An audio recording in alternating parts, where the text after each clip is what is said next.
árabe e islámico hacia finales del siglo VII. Casi inmediatamente después sus fronteras y sus características fueron conocidas por todo el mundo islámico, tanto por su fertilidad y belleza como por su importancia religiosa. Palestina se convirtió en 1516 en una provincia del Imperio Otomano, pero esto no lo hizo menos fértil y menos árabe o islámica. El 60% de la población estaba ocupada en la agricultura, el resto se dedicaba al comercio o vivía en las ciudades. Todos se consideraban pertenecientes a un país llamado Palestina, más allá de sus sentimientos de que también eran miembros de una gran nación árabe. ¿Qué pasa con el territorio desde el año 0 hasta el siglo XXI? Lo vamos a ver como muy levemente. ¿Se acuerdan que Cristo, nuestro Señor, sufrió ante manos de ciertas autoridades? Unas de ellas eran romanos, precisamente porque esa región estaba a manos del Imperio Romano. Por lo tanto, Palestina estaba invadida por los romanos desde el año 37 a.C. En el año 132, con el emperador Adriano, se restaura Jerusalén como colonia romana. Después llegan los omeyas, ¿sí? Una tribu, una civilización que va a crear un reino en Palestina y en Siria y van a tomar Jerusalén. Se llevaron a cabo las cruzadas, ¿sí se acuerdan qué son las cruzadas? Estas guerras que tenían como fin acaparar la Tierra Santa, el lugar donde nació y creció nuestro Señor Jesucristo. Y al principio de curso hablamos del encuentro de Saladín con San Francisco. Saladín al-Ayub libera Jerusalén y los puertos aledaños, y por lo tanto en el año 1229 se restituyen las ciudades de Jerusalén, Nazaret y Belén para los cruzados, pero también esto va a ayudar mucho a la constitución de Palestina. 16 al 19 Palestina va a estar en manos de los turcos otomanos.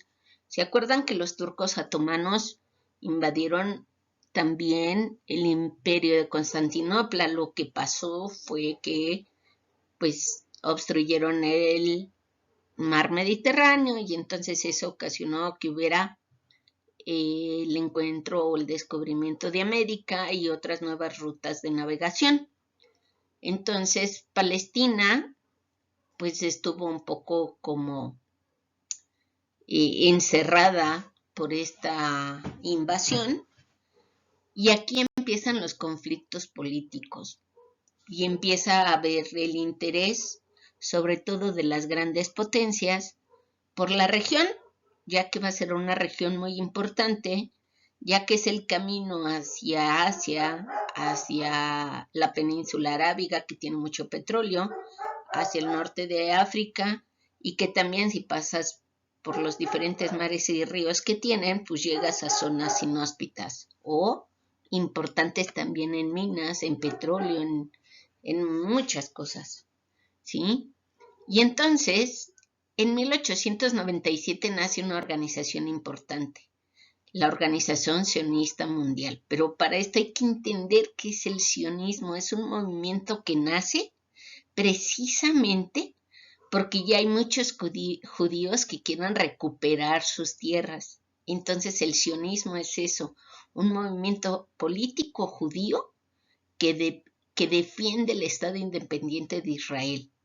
Se empiezan a tener interés en recuperar la tierra prometida que siglos antes habían perdido. Y entonces vamos a tener el primer Congreso Nacional Palestino, ¿sí?, que se da entre el 27 de enero y el 10 de febrero de 1918 para crear la independencia nacional. Y aquí tenemos el primer como conflicto o el acercamiento para generar como acuerdos la Comisión King-Crane, donde los territorios de Siria, Líbano, Palestina y Transjordania no van a aceptar a los judíos. Y aquí empezamos con nuestros problemas. El conflicto ya empieza a ser internacional. sumamente importante para todos, sobre todo el occidente.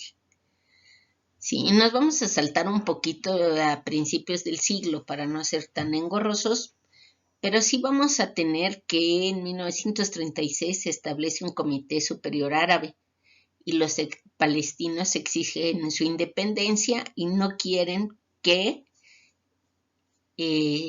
Palestina haya otro país u otros que gobiernen esa región.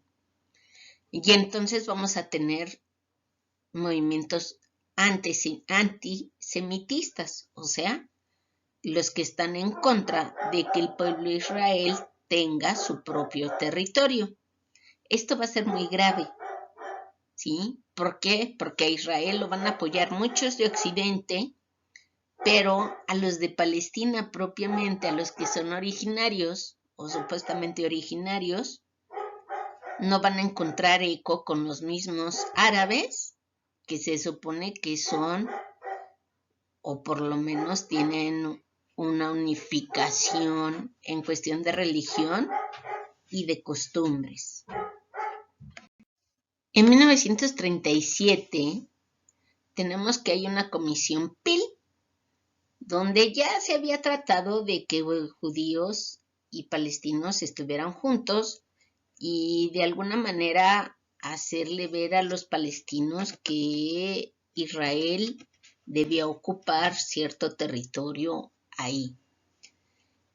Y entonces, esta comisión recomienda dividir a Palestina en dos. Les va a dar al pueblo judío el 33% del territorio, ¿sí? Y lo demás va a ser para Palestina, pero con un protectorado británico que va a incluir Jerusalén. Y ahí ya empezamos a ver la pregunta de la lámina anterior. ¿Qué potencias tienen que ver en este conflicto? ¿Qué les parece esto?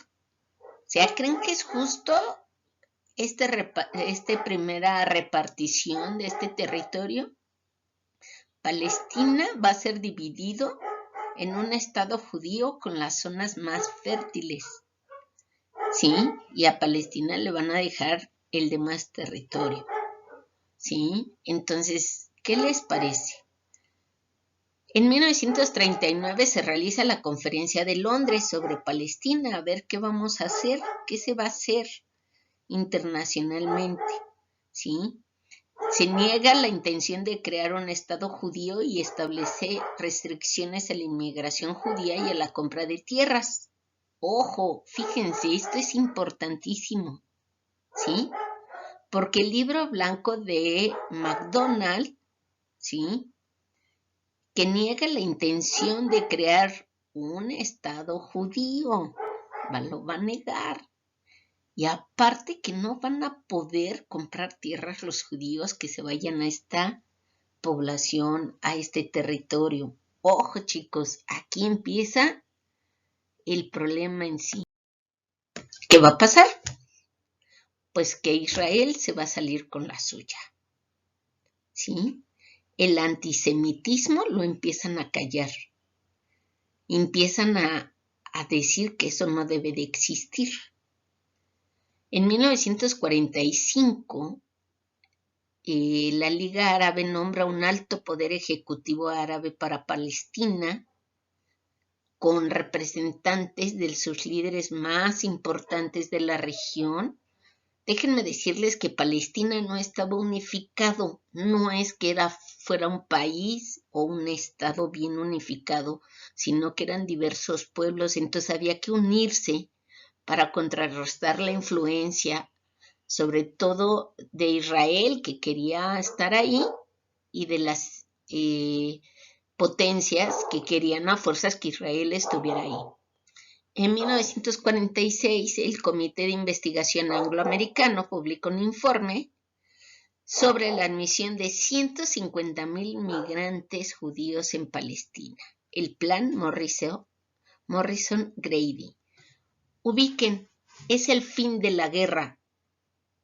Ya cuando todo el mundo se da cuenta del desastre que hubo con los judíos en Alemania.